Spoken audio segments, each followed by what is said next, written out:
என்னை யாரும் நம்பல. நான் படிக்கலைன்னு என் குடும்பத்திலே இருந்து என்ன ஒதுக்கிட்டாங்க.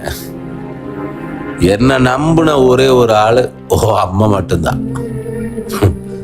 என்ன நம்பினதுனால அவ குடும்பத்திலே இருந்து அவளை ஒதுக்கிட்டாங்க. ஒருவேளை சோத்துக்கு கூட வழி இல்லாம ரோட்ல நின்று இருக்கோம். ஒண்ணுமே இல்லாம இருந்த என்ன ஒரு பேக்கரி கடை ஓனர் ஆக்கிட்டான் அம்மா. ஆனா என்னன்னா,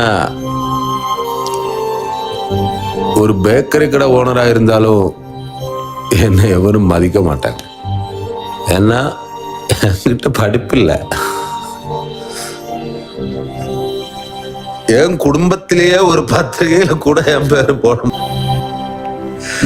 அந்த மாதிரி நிறைய அசிங்கப்படுத்துவானுங்க.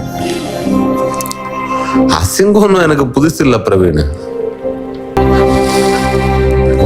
அவ என்ன நம்பி வந்தான், நான் தோத்துட்டேன். அவ ஒன்ன நம்புறான், நீயும் தோத்துடாது பிரவீன். இதெல்லாம் நான் ஏன் சொல்றேன்னா, ஒரு தோத்து போன அப்பனுக்கு தான் தெரியும் தாம்புள்ள அவன மாதிரியே தோத்துருவானோன்னு பயத்திலேயே வாழ்ற வழி என்னன்னு. அதெல்லாம் அவனுக்கு தெரியவே கூடாது பிரவீன். எனக்கு சொல்லித்தர யாரும் இல்ல, உனக்கு சொல்ல நான் இருக்கேன்.